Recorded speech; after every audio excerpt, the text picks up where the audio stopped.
again for those of you who have been present yesterday on the presentation that Rachel and I did together with the other people, and for the newcomers, I would just like again to thank the Graffit Gallery and Stefan Stoyanov Gallery for having us here in Bulgaria, for both of us the first time in our lives, and it was a great experience that we are looking forward to the game, so invite us all. Yeah, we are happy to arrive. So, yes, of the new what I'm going to talk to you about today, it's a project, very complex project. I've been involved. It is the Biennale of Contemporary Art in Bosnia and Herzegovina, in the city of Venice. And first, this need for you to realize the complexity of it, and also for both Bulgarians and Croatians, my people, that always feel how hard we have the situation, especially in the culture, is very, how to say, empowering to realize that there are the countries where the situation is much, much worse. One of these countries is Bosnia and Herzegovina, and as I guess you know and remember, the state of Yugoslavia that disappeared in the series of wars in the 90s, and it dissolved into the 7 countries so far. And the unhappiest situation, or the most tragical, was war in Bosnia and Herzegovina, and the outcome, unresolved outcome of it, is the present state of Bosnia and Herzegovina that is in itself divided into the 2 entities. One is the shaky Croatian Muslim Federation, and the other one is Republika Srpska. And from the outside it is the one state, from the inside it is the 2 states. And the problem, how does that reflect to the culture, is very significant. Of course, the Sarajevo is the capital of the country, and Sarajevo hosts the cultural institutions, public ones that are all about the history, national history of Bosnia and Herzegovina. So these institutions should be financed by the state that does not function. So practically, for the last 15 years, they were financed by the district of Sarajevo, who actually cannot sustain them. And thus, our colleagues working in the museums over there, first of all, haven't been paid for years, or very little. And certainly there is no enough money to maintain the institutions. So last year, the National Museum of Bosnia and Herzegovina, after the decision of the staff, was shut down. They just say that they no longer can be responsible for this immense treasure that they are supposed to preserve, because no one is giving any money. The Museum of the National History is in a similar situation, so is the Gallery of Modern Art. But this is, as if you can connect it to what I was saying before, it is the situation that basically none of these entities are very interested to promote the institutions that are promoting the Bosnia and Herzegovina as a state, because they want to separate. Hence, this was the, how to say, the easiest way is basically to shut them down and just not doing anything. But Bosnians, as they are very industrious people, and since the state is not functioning for a very long time, they realize that they have to take care of it themselves. Obviously, they cannot. These private initiatives, they cannot function well in the existing institutions, so there is always the new, ingenious way how to create the new institution. One of these was Ars Eri project, which I don't know how familiar are you with, which started during the war in Bosnia and Herzegovina internationally, where the founder, together with the internationally known Bosnian artist, managed to create a collection out of the donations of big international museums. The collection by the major international artists. The collection today is in Sarajevo, but it got stuck. There is no money to build actually the museum in Sarajevo, even though Renzo Piano, the famous Italian and international architect, donated the design for the new museum building. But obviously even that cannot function because always on a certain level you have to rely on the local and the state administration to get the things going. So that was stuck too. And then a friend of mine, how we became friends, Sandra and Dedo Kozic,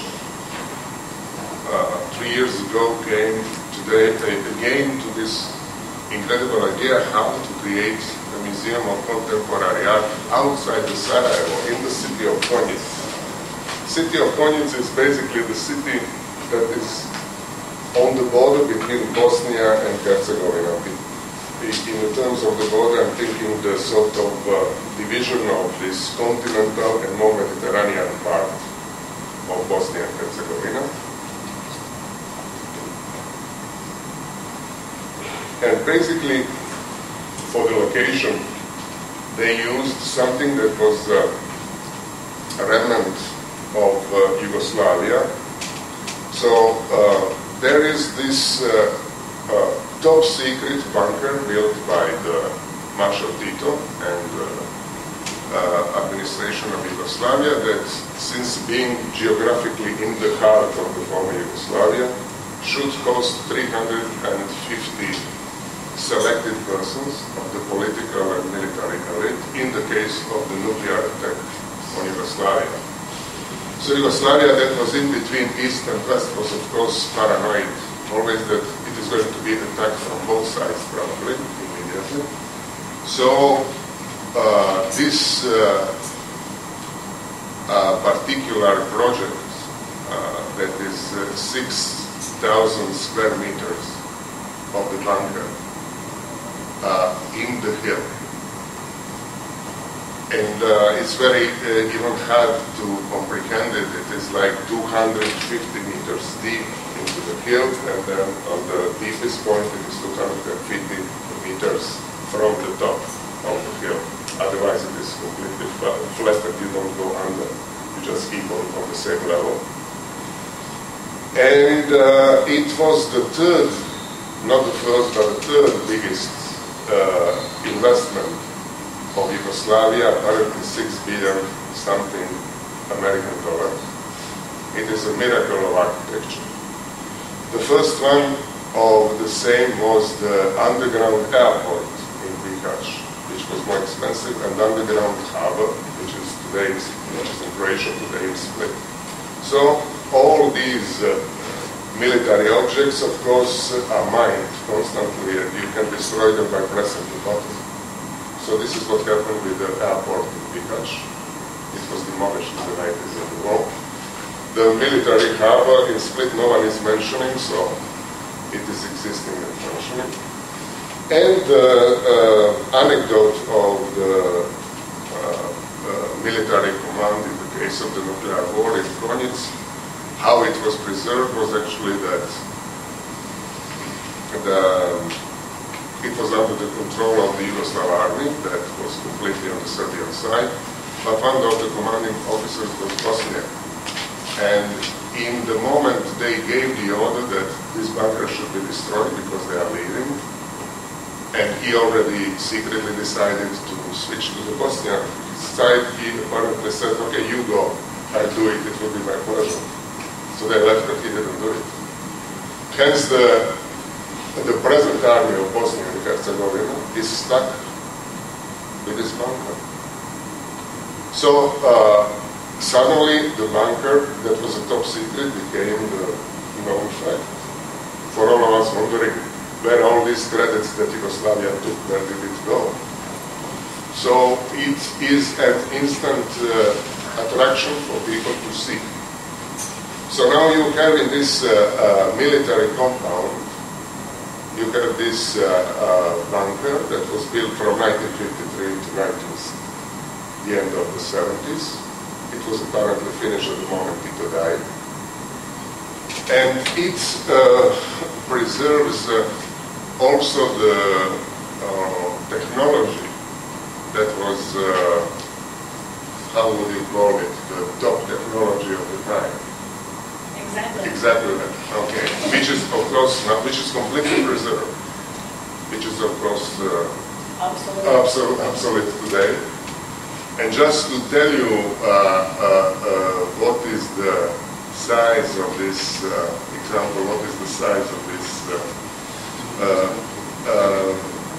construction is that the city, nearby city of Konjic, which is kind of 4 kilometers far from the location, in the 60s had 5 telephone lines, and the bunker had 5,000 telephone lines. So, and it was the biggest of the sort. They had these bunkers in all the parts of Yugoslavia, and all these bunkers were connected, not just by radio, but with a physical line, triple in every case. So it is also the sort of, in the military and diplomatic circle, it was well known, and it received all the visitors of the current diplomacy and the head of states that are visiting Bosnia. They want to visit this place, and in certain moment, Sandra and Edo Kozic, that were for entire their life been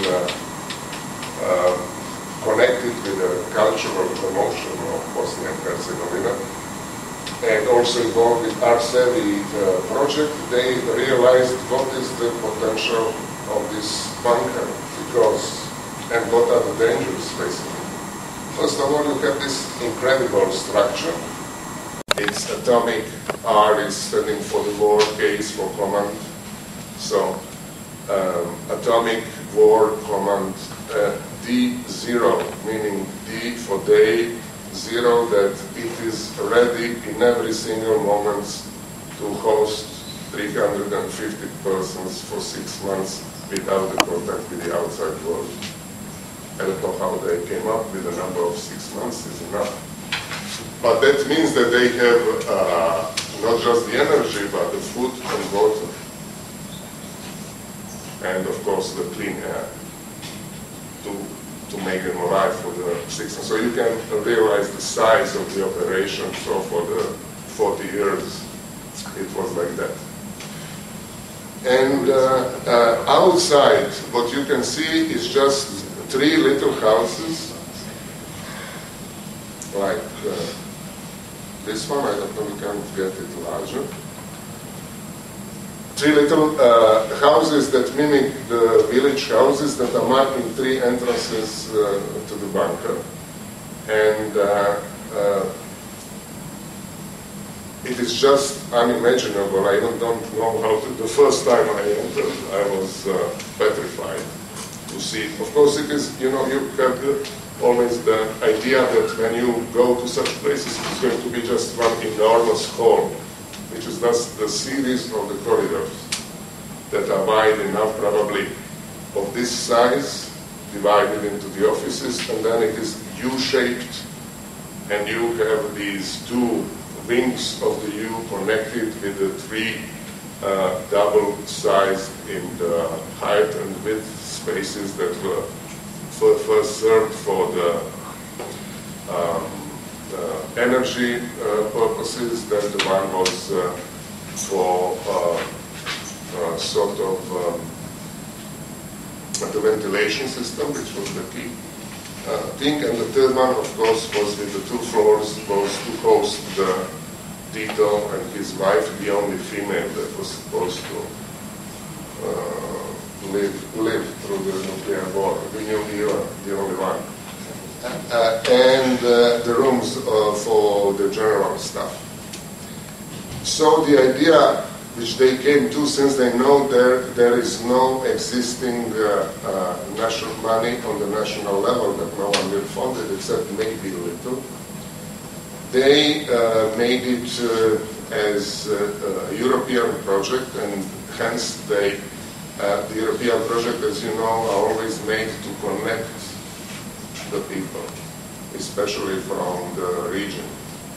So they always choose the partner countries, and very brave move was that for the first edition of the biennial they decided that the partner countries are going to be Serbia and Montenegro, like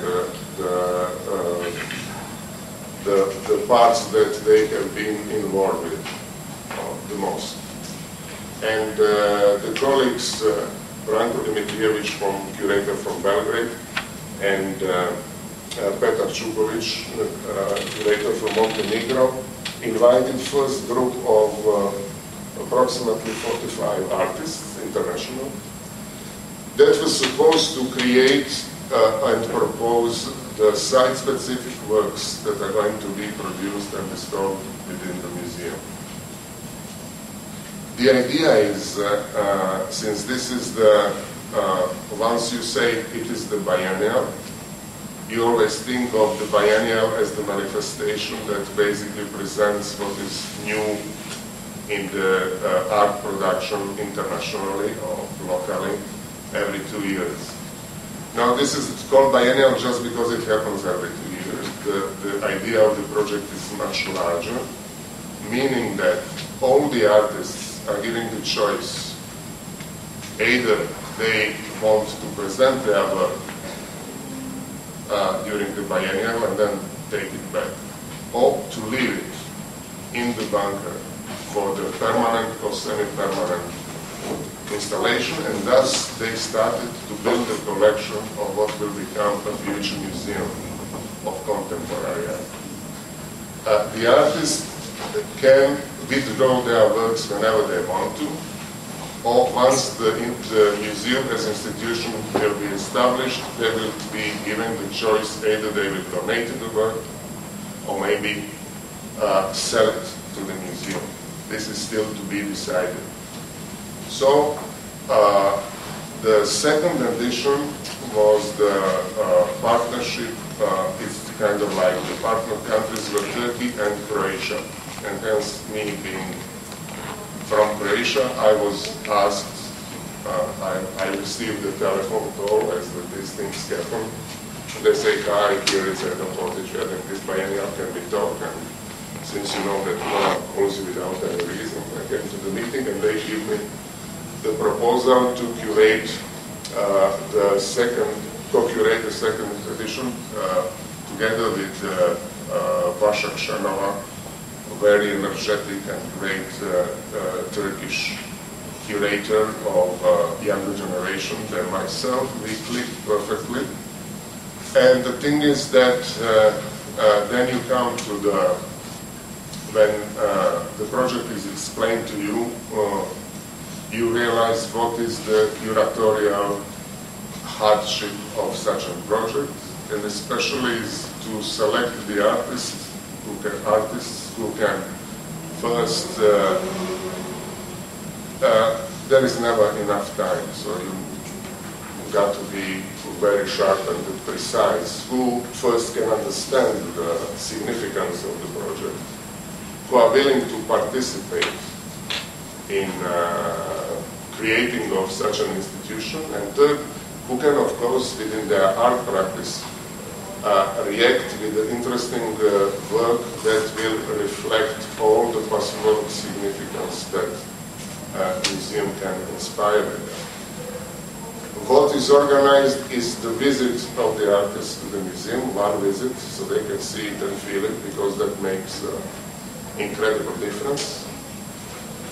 And then it is just production time within very constricted budget that is given some European funds, the usual sources of the ambassadors, which is getting ever smaller, and of course the money coming from the partner countries, Croatia and Turkey, which probably Turkey gave 3 times more than Croatia in a way. And we managed to do it. So I will show you some photos of the works.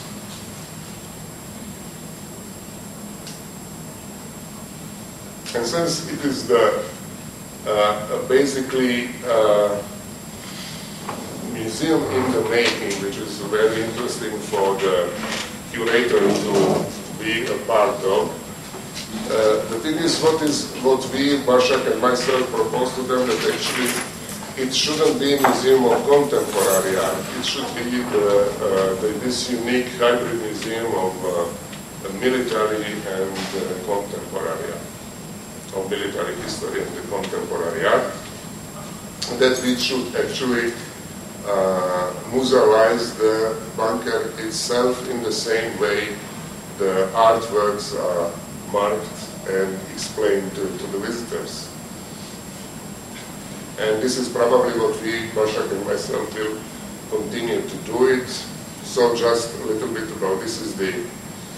so we have the 2 concepts that are completely different but complementary. Bašak's concept is time cube, and my concept is a castle. A castle because it dawned on me that Bosnia, being forever fighting zone between the worlds, should have somewhere the castles on the top of the hills, which is the kind of medieval thing, and I was proven right. It has a quite incredible number of these castles, and they are already research is done on them. There are the monographs being published, and they became the tourist attraction as it is. And then what I wanted to send as a message to the military, the first we acknowledge this great military past of Bosnia and Herzegovina, that it is already musealized, and then they actually should think of the bunker as a castle of the 20th century, being sort of like inward version of the castle. Like before, the castles you would build on the top of the hill, so you can see on the highest point, you can see your lands below you, and also to the people living there, when they see up, when they look up to the skies, they can see the position of the power and their master. The power of the 20th century castle is basically that it is invisible, and that no one knows about it. And yet, thanks to the technology that was built inside, the masters can see wide and far on the population they rule, and they are certainly leading that populations to their destiny in the case of the atomic war. It is about preserving themselves. So, and then, of course, as we think of the architecture of the castles, it's usually something that we completely disengaged with our military past. We are just looking at it from the aesthetical point of view, and to our eyes they are very beautiful constructions, no matter that they are basically functional. But with this one, it's really accepted. It is a strange combination of very boring and amusing. So I thought if we go for the concept of castle, we need someone to spice it up in terms of aesthetics. So the work that maybe functions the best is the work by Alfredo Piri, the Italian artist, of course from Rome, the city of Baroque. So I invited him and I told him, listen, there is this project, there is some money for the production.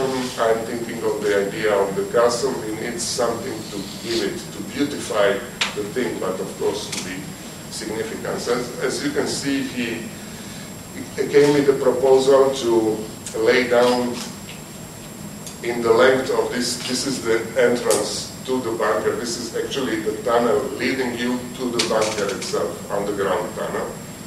And it is a glass part made of mirrors in the length of 10 meters, which then he asked the military to march on it in the full gear, and with the help of few, how to call it, hits with a hammer, they broke the glass. So you have this very beautiful installation that reflects the tunnel, and this creates this kind of oval space in it, which is very dark itself, and it's basically all about, of course, the fragility and destructiveness of the military and power. And then the artist loved the outcome, so he proposed to pay himself next 15 meters of the tunnel to be paved with mirrors and broken. And so he ended up with 25 meters at the entrance, which became a huge attraction to the visitors. Of course, this is Alban Muya, Adel Abidin, Iraqi artist. That's one very moving animation of course, war, and you have this vista of the city of probably Baghdad, and then you have this one cow that remained on the other shore and is trying desperately to jump over, enjoy the herd, but at the end she fell and killed herself. That's the sad end of the movie. So anyhow, what we managed is once you enter the bunker, and this is the power of the media art and digital art, that once you turn it on, the bunker became alive, and you feel the kind of human presence, and it is as someone is actually there. And then you have also the situation that basically the soldiers are curators of the museum as it is today. So when you came to the museum and you have to announce yourself, it is not easily approachable, which is also a teaser for the people. I mean, you have to announce yourself 2 days in advance. You have to go to the tourist office in Konjic, and then they take you with the bus in a certain time. It is all according to military regulation that is, of course, taking care of the museum. And then you have these big guys that you don't expect to have any inclination toward art of any sort, leading you and explaining you the works, and they were, of course, our biggest helpers at the time of installing the works. And of course, they always resist. They don't like it. They don't want to have anything to do with it. They will, try to sabotage it a bit, but, after there is the power of art that it actually engages people, and it also engages at the end themselves. And you pretty soon talk with them on which works they like, which works they don't like, what, why, and how, who is, they gossip about the artists, how are they. It's very interesting. So regarding the idea of the medieval castles that I was telling you about, I commissioned Almir Zrnal, a photographer I knew from Sarajevo, to actually take photographs of the castles, existing medieval castles. So we put them in the corridor, and then we were at the opening days when all the generals of the Bosnian army came to visit it. This is what I personally, when leading them through the exhibition, made a point, because they will have the final word, what is going to be the destiny of the institution, that they actually don't feel that they've been squeezed out of the building by the contemporary art. And also what we try to do is to keep the things in balance, that we preserve the spaces that are very interesting as military thing, and not to sort of overshadow it with especially the media art, since media art itself is, let's call it, very aggressive. It demands the darkness, it has the sound, and it shuts out everything except itself. So we managed to make the photographs of 20 of these castles, and we reserved the entire corridor, probably 500 meters long, and we as far made, this is going to be the ongoing project, each castle, and we have the history of each castle written for the visitors. So basically we marked already this as a military museum in a way that has to do with the history of the Bosnian military. Am I too long? Yes. Okay. Well, I'm just maybe just one more to explain. This is me and Masha giving the opening speech, so you can see.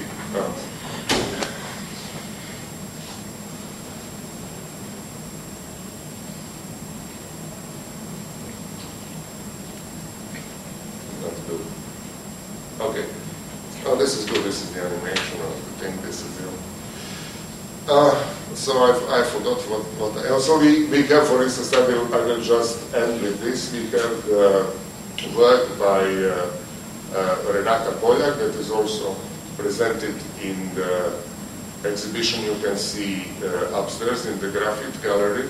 One very beautiful work that was actually about the end of, this is Brian Daly, American artist. I was introduced thanks to Stefan Stoyanov Gallery, and he was working for CIA, and actually he was doing the lectures about the nuclear war. So we made these large size transparencies that were installed on the military light boxes that were supposed to be used when they are conceiving the large scale military operation.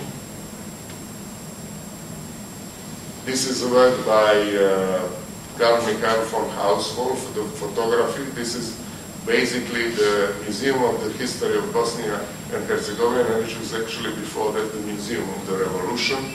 And it is, as you can see, this one of the most beautiful modernist architecture building. It is completely rotting away. And what he usually does, and I have been working with him a lot throughout Croatia, we basically installed the red light installation in the buildings that are supposed to become, that are cultural heritage, that are supposed to become the cultural institution, but for the different reasons it always stops. This is again that is, and then he also plays this incredible ear and mind-blowing concert of the shattering electronic music, so it really expresses the drama of these incredible spaces. This is Conor McRae, Irish, excellent drawing as for Croatia. Cynthia Zaman, the Lebanese artist. Dalibor Martinez from Croatia. Danica Dakic from Bosnia. Daniel Garcia from Barcelona. And this is what you now can see when you enter the museum. It is about the University of Stečak, which is the monuments built by the medieval heresy of Bulgaria. This is the kind of incredible drawings by Dario Shulman, Croatian, but New York-based artist. And it is a very futurist vision how these museums once will be suspended in the orbit of the Earth as a remnant of the past of the human society in 200 years when the human race will be probably extinguished. And this is the this is Edo Murtić, his drawings that were done during the wars in former Yugoslavia, and he was the leading modernist artist of the Yugoslavia. And he was very famous for his very vivid, energetic paintings that were based on the abstract expressionist aesthetics, but have this Mediterranean touch in the energy and the color.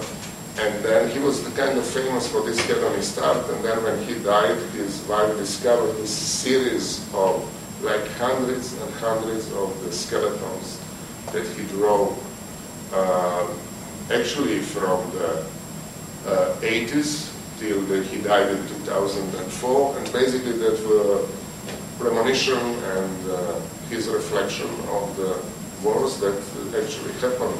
And since he started to be an artist when he was in the Second World War, this is also the kind of his first cycle was based on the drawings on killings in the Second World War that actually had their variations in the 90s. Again, so I guess for him it is this kind of circle, eternal circle of violence that we are caught into. And all these skeletons has actually the military signs of them. So it is all about the generals that were leading these wars and stuff. And just for you to see how it all looks like. And what did Kim Castoni do?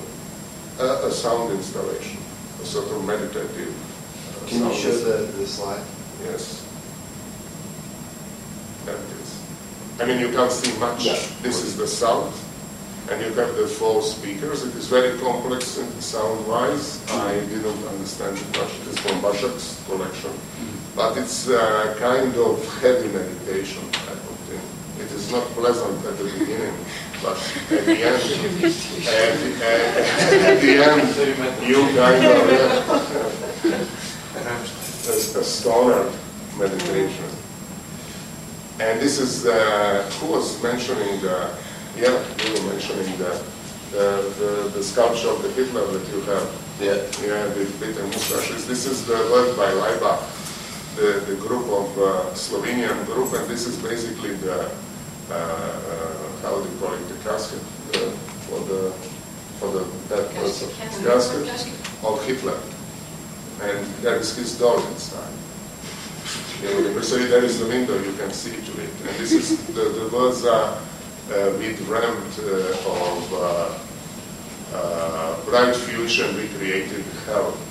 And there you have this sort of like intentionally bad painting of the coffee cup with, of course, swastika on the top. We were kind of worried how the military will react to it, but they didn't mind, strangely enough. This is Bulgarian ЗАПАЗЕНИ. And this is very interesting work by Miroslav Balka, very famous Polish sculptor. He proposed this kind of like rainbow thing, not for you, a rainbow thing. So we were kind of afraid because he's a sort of superstar artist. What is he going to propose?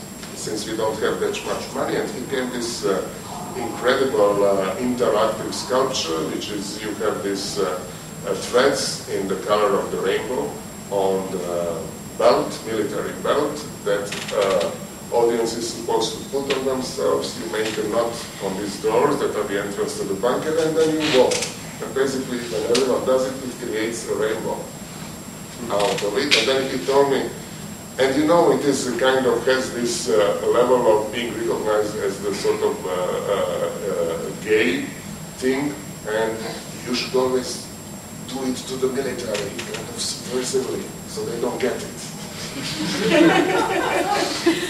And this is also interesting work by the Croatian artist Nemanja Cvijanović, but we couldn't produce it. So this is the existing, the basically cafeteria of the military. So you have the Bosnian flag, and the Bosnian flag is they could not decide what is going to be their flag, so the European Union finally gave the design. You have the Marshall Tito, and then of course you have this project that is about the lounge. That is called Netto Lounge, and it was so supposed to be in the Netto colors, and you can just drink American beverages, and you should pay in dollars inside, which of course we couldn't make it, but we just marked it. And if you ever comes to the museum, and we will make the museum restaurant. It's going to be in Natala. Yes, 5 more. Okay, sorry. Oh, this is the outside. This is beautiful. This is what you see when you leave the bunker. So you are stuck for 6 months in and outside. Was a beautiful nature, and luckily it still is. Also, this is the problematic piece of Renata Poljak. It is not problematic as the work itself. It is one of the biggest successes, and they told me that the public really watches this 10 minutes long video about Boško Buha, the guy who was a symbol of the anti-fascist partisan fight during the Second War, the young boy that sacrificed himself and died, and was killed in the war, of course. And the artist that played him as a boy is today a grown-up man, and he is anchored for the Croatian radio and television, and in the war of the 90s he fought on the Croatian side. So kind of a war that was, so in his real life he was fighting in the war that puts an end to Yugoslavia, and as a little boy he played the role of the guy who died so that socialist Yugoslavia can be established. And he took 2 opposing roles, one from the position of the Croatian nationalist and one from the position of the person who thinks Yugoslavia was the best society ever, so you have this kind of interior tension of it. And what we did, and I mean what I proposed, is that we install it, and this is the Marshal Tito's cabinet. So the problem is now, is that actually, this is the projection, it has to be dark. And this is what actually people mostly come to see, what Marshal Tito did. And of course from here you go to his bedroom. And now, you know, if you want to see the room, you have to turn on the light, you cannot see the work. If you see the work, you have to turn the light off. So it's kind of complicated, and finally, as always, the solution is very easy. We are just going to buy the big LED flat screen monitor and install it, so you can have both, and it is even going to be more beautiful, since the Tito, as all the dictators, loved movies and film industry. So it is also the kind of about it in a way. And basically that's it. The next partner countries are going to be, it is the plan, Austria and Albania, which is very interesting couple. And this is Renata Poljak's also beautiful work that we installed in this industrial part. And this is the end of the space and the end of my presentation.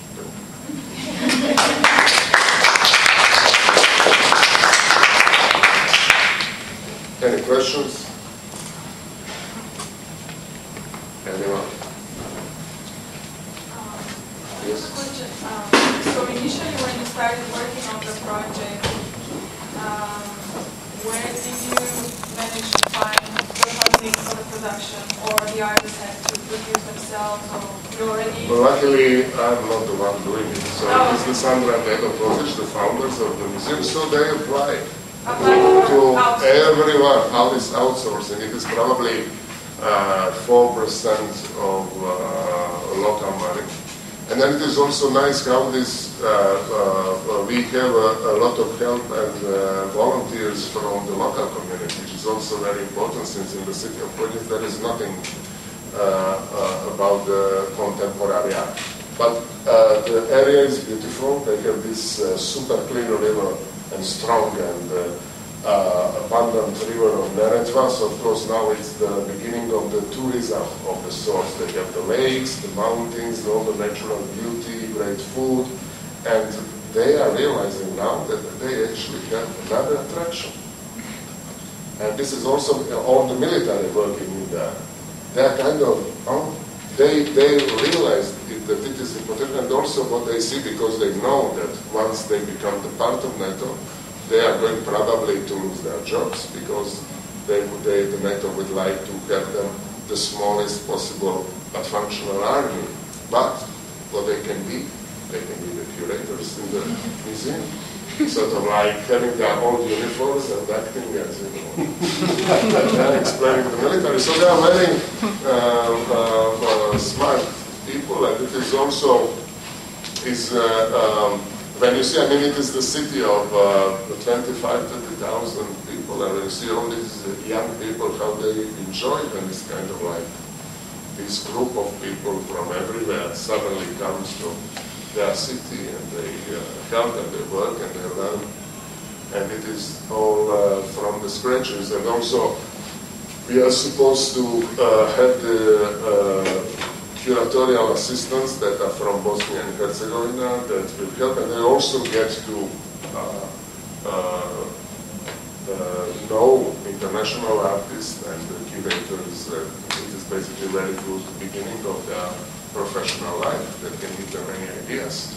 And something that was actually not successful, but Vašak insisted that we make a series of presentations in Sarajevo for the local community, but somehow, I guess it was the PR problem, since of course there is no one except the couple that is doing this job almost voluntarily for their biennial, and they didn't have time in the